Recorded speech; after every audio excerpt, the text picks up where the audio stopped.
Bom dia, sexto ano, tudo bem? Vamos começar essa semana aí falando sobre pronomes. Pronome é a nova classe de palavras que nós vamos trabalhar. É uma classe de palavras bem tranquila, mas que tem muitas classificações. E nós vamos começar hoje com pronomes pessoais. Eu pedi a vocês que fizessem a leitura ali das páginas do livro de língua portuguesa, que está falando sobre pronomes pessoais, e que fizessem as atividades.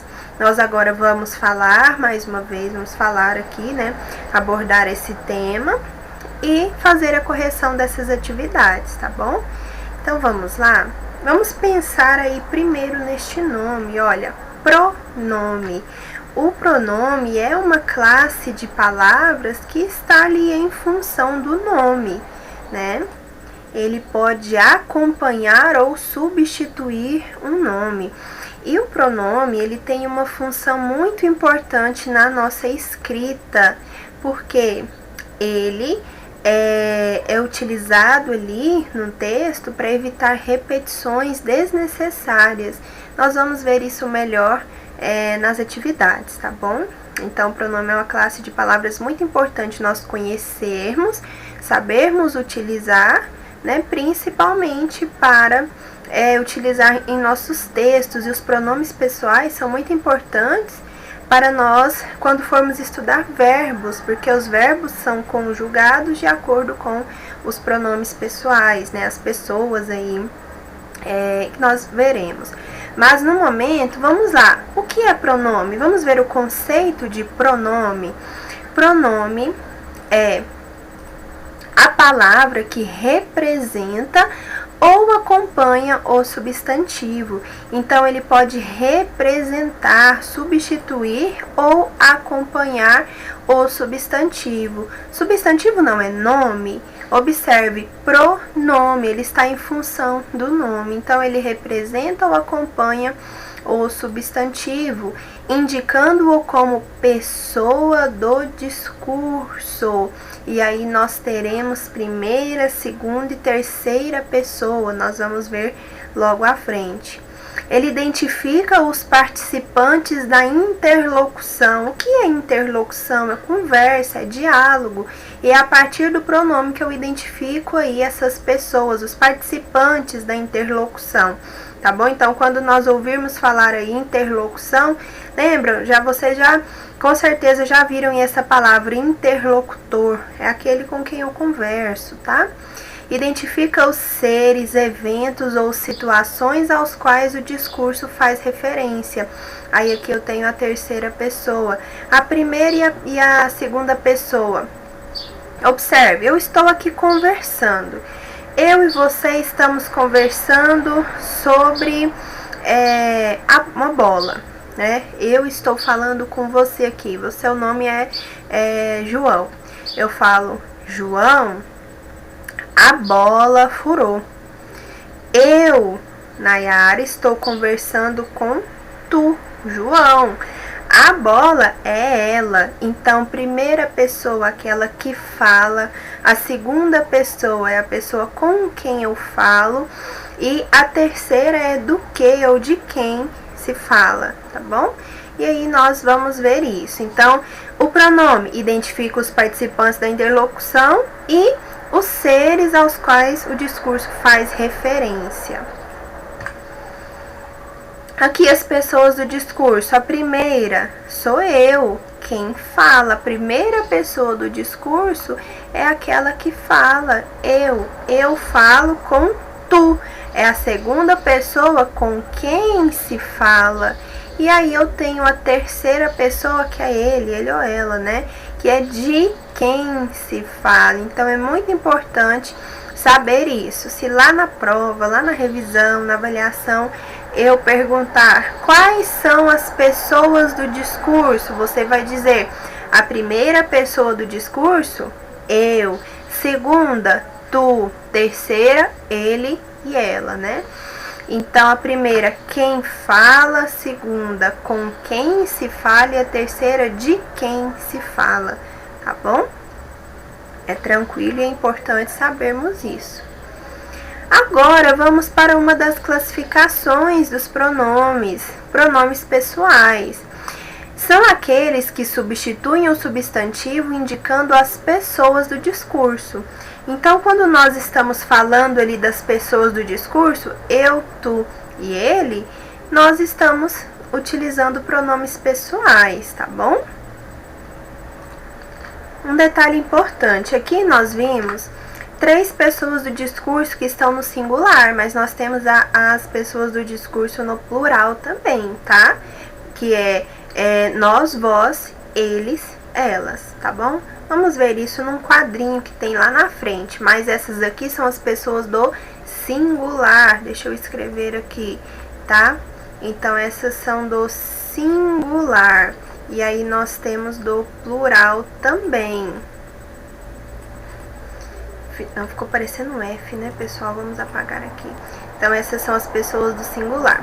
No quadrinho que nós veremos, ficará mais fácil, tá? Vemos. Aí, aqui eu tenho alguns exemplos, ó. Minha esposa é enfermeira.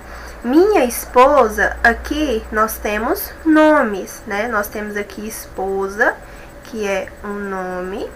E eu tenho aqui um pronome possessivo, mas no caso vamos entender aqui o que é e qual a função do pronome pessoal. Minha esposa é enfermeira. Eu disse ali que os pronomes pessoais substituem o substantivo. Eu estou falando de alguém, né? Tem alguém falando da minha esposa. Então, eu tenho que utilizar ali a terceira pessoa do discurso, porque é de quem eu falo. Então, eu peguei aqui, ó, o meu pronome no singular, tá bom? Da terceira pessoa do discurso e concordei, né? Fiz a concordância. Minha esposa, feminino, põe ela ali, a forma no feminino, né? Ela é enfermeira. Observem, eu substituí, tá bom?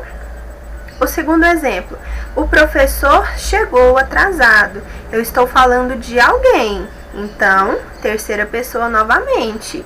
O professor, qual pronome pessoal eu utilizo aqui para substituir, então, este nome? Ele chegou atrasado.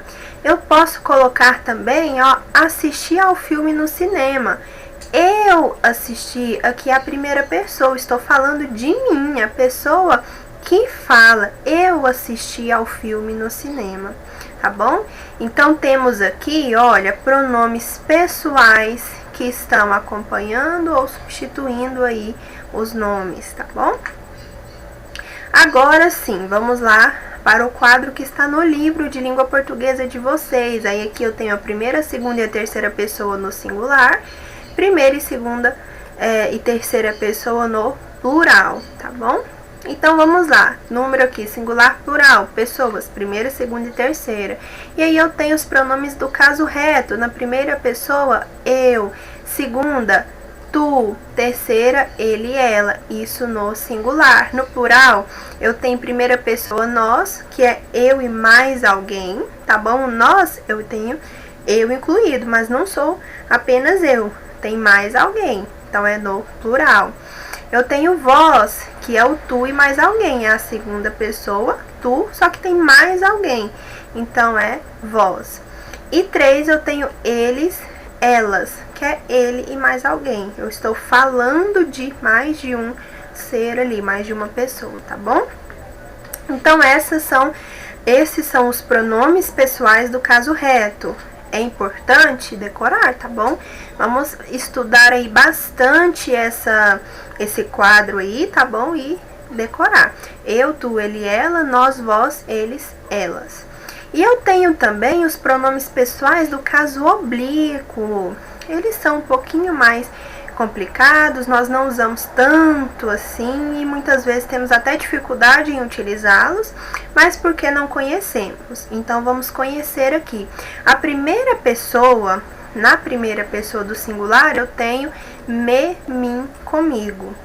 Na segunda pessoa, eu tenho te, ti, contigo. Na terceira pessoa, se, si, consigo, o, alhe. Tudo isso no singular. Mas eu tenho também os pronomes pessoais do caso oblíquo no plural, certo? Que é da primeira pessoa, nos, conosco. Segunda, vos, convosco. Terceira, se, se, consigo, os, as, lhes. Então, essas aqui são as formas dos pronomes pessoais do caso oblíquo. Do caso reto são menos, né? Eu tenho uma quantidade menor. Veja na prática que os pronomes pessoais substituem substantivos. Então, é muito importante lembrar disso, tá bom? Os pronomes pessoais substituem os substantivos, tá bom? Se for possível, e marque isso no seu livro, tá bom? Os pronomes pessoais substituem os substantivos, tá bom? Os exemplos: os grandes atletas treinam diariamente para superar seus limites. Os grandes atletas treinam diariamente para superar seus limites. Eu tenho aqui um sujeito que é os grandes atletas e eu vou substituir por eles. Eles treinam diariamente para superá-los. Superá-los o quê? Seus limites, tá bom? Então, observem como foi utilizado aqui esses pronomes. Eu utilizei para substituir os nomes, certo? Então, primeiro os grandes atletas e depois seus limites. Primeiro eu utilizei pronome pessoal no caso reto e depois eu utilizei pronome pessoal no caso oblíquo. Os pronomes pessoais oblíquos, o, a, os e as, se transformam quando se ligam a verbos terminados em R, S e Z. Então, se eu tenho verbos ali que terminam em R, S e Z, quando eu vou utilizar esses pronomes do caso oblíquo, tem uma transformação. Nesse caso, o verbo perde essa letra e os pronomes ganham a letra L, tá bom? Aí fica lo, lá, los, las, tá bom? Então, uma regrinha também muito, muito importante de se entender e decorar, tá bom? Os alunos convidaram os professores para o aniversário. Eles, né, os alunos, foi substituído aqui por eles, convidaram-nos para o aniversário. Então, substituí aqui os professores por nos. Aqui eu tenho outra regrinha. Os pronomes pessoais oblíquos, o, a, os, as, então são os mesmos da regrinha de cima, se transformam quando se ligam aos verbos terminados em M. Aqui a terminação é diferente. Nesse caso, eles adquirem as formas no, na, nos, nas. Eu não vou tirar aí, essa letra não vai ser perdida do verbo, tá bom? Mas eu vou acrescentar o N ali nos meus pronomes, tá bom? Então, na primeira regra, o verbo terminou em RSZ, perco aí essa letrinha e acrescento L. Agora, o meu verbo terminou em M, eu acrescento N e aí ganho uma nova forma, tá bom? Então, são duas regras aí importantíssimas de vocês aprenderem, tá bom? Há pronomes pessoais que usamos para nos referirmos a pessoas de maneira íntima ou cerimoniosa. São os chamados pronomes de tratamento. Olha, mais um tipo de pronome aqui. Pronomes de tratamento. Veja alguns exemplos desses pronomes. A senhorita Gabi estuda no Santa Maria. Você gosta de praia? Dona Azinete é uma mulher exemplar. Seu Amaro torce muito pelo seu time. Peço a Vossa Senhoria que atenda à minha solicitação. Vossa Excelência é um político ficha limpa, deputado. Então, temos aqui, olha, todos esses que estão em negrito são pronomes de tratamento. Observe o nome, pronome de tratamento. É a forma como eu trato, chamo a pessoa, tá bom? Mas aí eu tenho um detalhe. Eu sempre vou utilizar o meu verbo na terceira pessoa, tá bom? Lembram lá, primeira, segunda e terceira pessoa? do discurso, nós temos aqui, nosso verbo vai ficar sempre na terceira pessoa, tá bom? No Brasil, o pronome vós está praticamente em desuso. Ele aparece apenas em alguns gêneros textuais e situações comunicativas específicas, como na linguagem poética e em discursos muito formais. Na prática, o pronome vós foi substituído por vocês.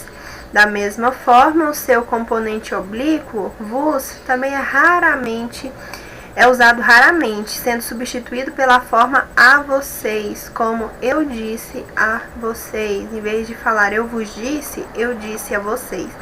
Então, essa forma aí, ela é pouquíssimamente utilizada, né? Vemos aí em alguns livros, em alguns textos literários, às vezes nos textos mais antigos, mas hoje em dia nós utilizamos vocês, tá bom? E da forma oblíqua ali, a vocês, tá bom?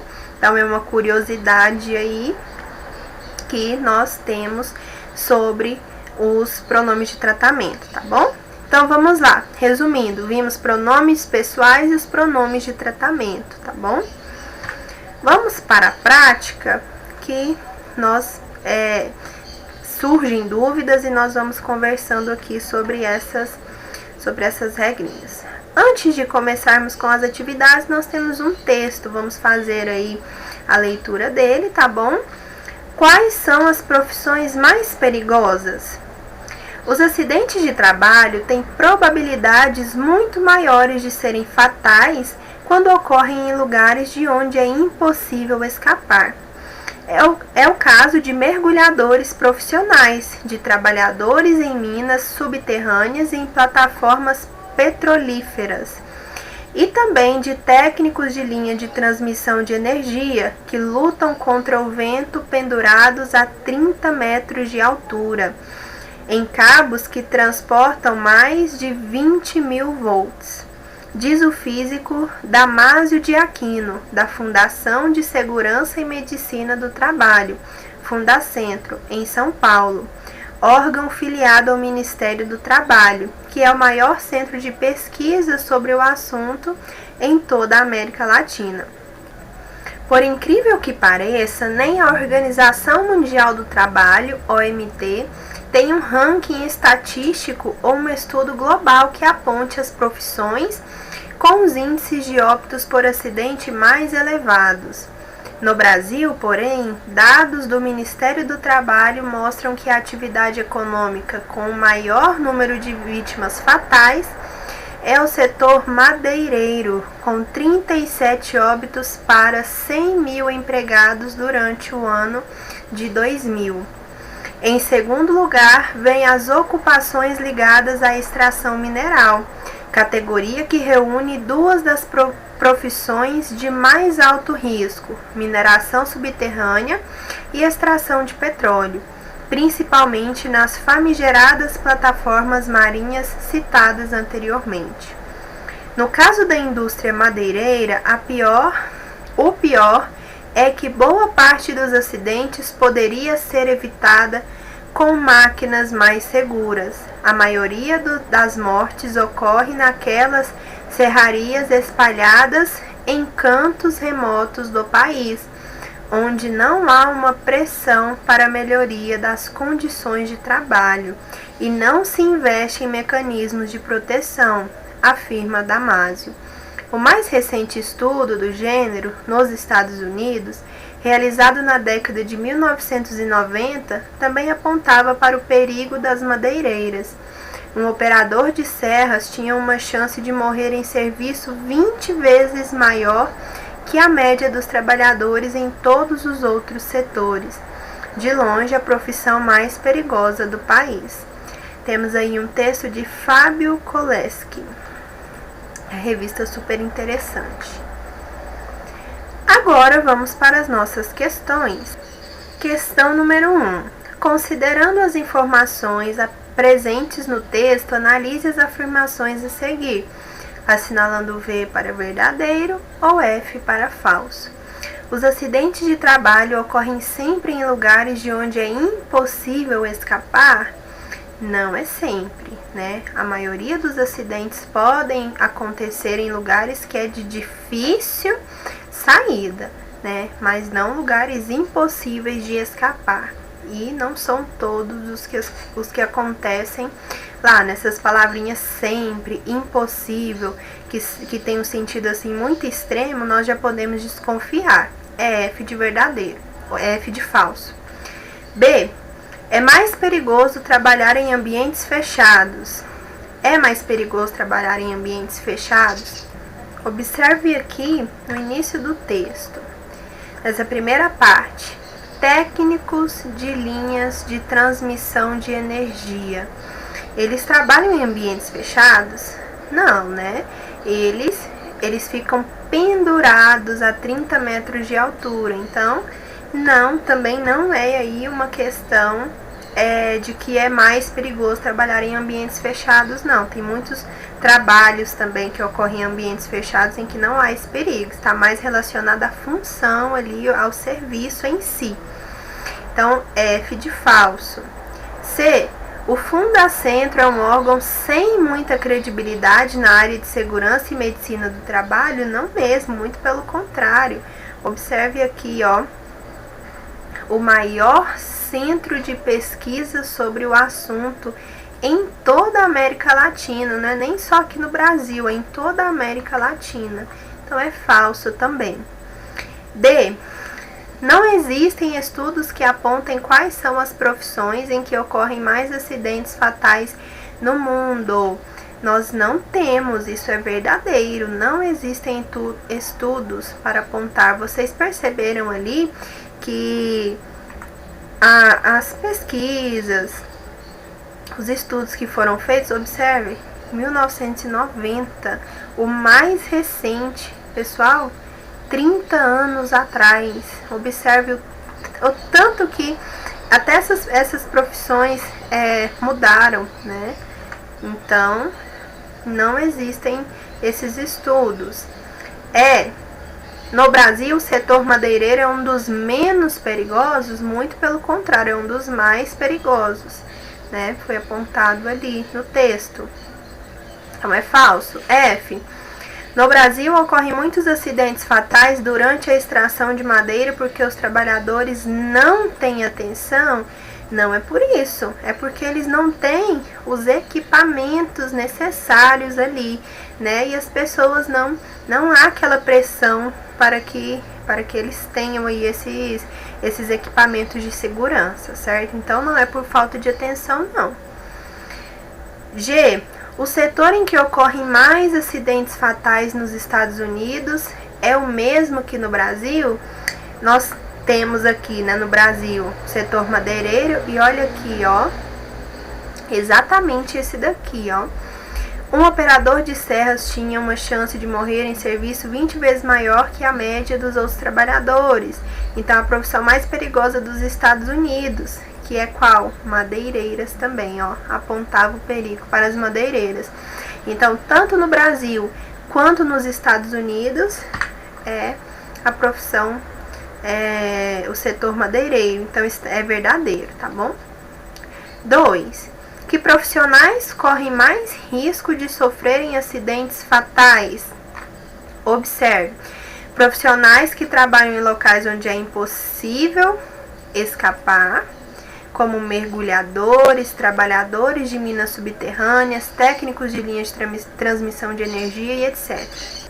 Por quê, pessoal? Se ocorre um perigo ali, por exemplo, numa mina, se ocorre uma explosão e impede a saída daquelas pessoas, obviamente vai ser um acidente fatal, né? Minas subterrâneas, mergulhadores também, né?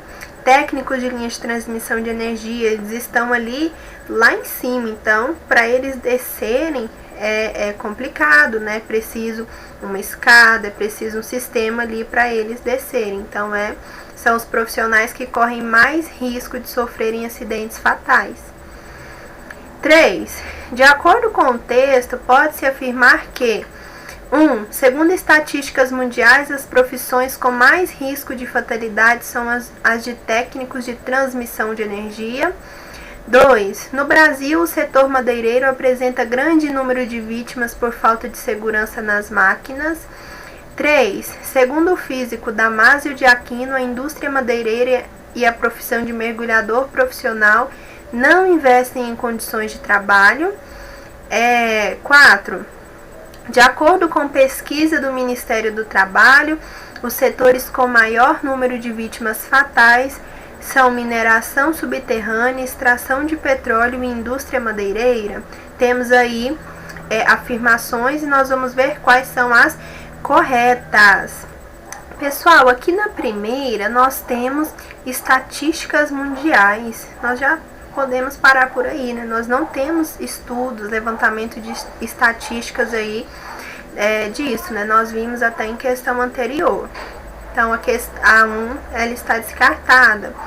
2. No Brasil, o setor madeireiro apresenta grande número de vítimas por falta de segurança nas máquinas? Sim, correto. A 2, então, está certa. Vamos marcar a 2 aqui. A 3 fala que a profissão de mergulhador não investe em condições de trabalho. Nós vimos lá um problema que há em relação à indústria madeireira, né? Então, a 3 também não. 4. Os setores com maior número de vítimas fatais são mineração subterrânea, certo? Extração de petróleo e indústria madeireira. Correto, 4. Então, nós temos aqui a 2 e a 4. Letra D. Quarta questão. Segundo o texto, pode-se concluir que os acidentes de trabalho poderiam ser sempre evitados se houvesse maior fiscalização do Ministério do Trabalho, sempre evitados. B.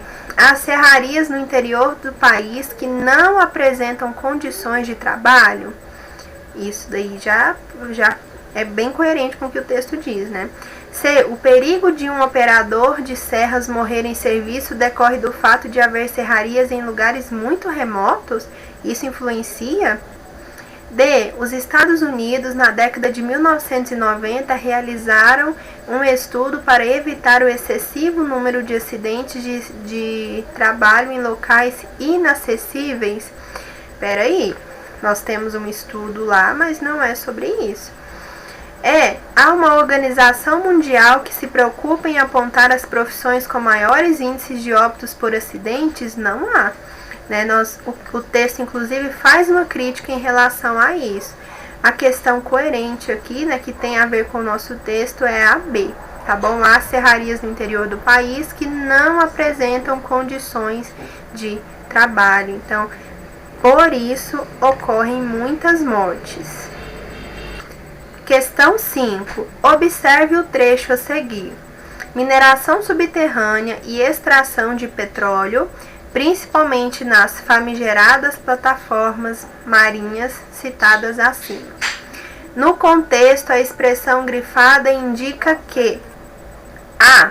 As plataformas são notáveis por apresentarem desenvolvimento tecnológico de grande porte. B. As plataformas são famosas pela ocorrência de acidentes fatais. C. As plataformas são desconhecidas, pois estão em lugares de difícil acesso.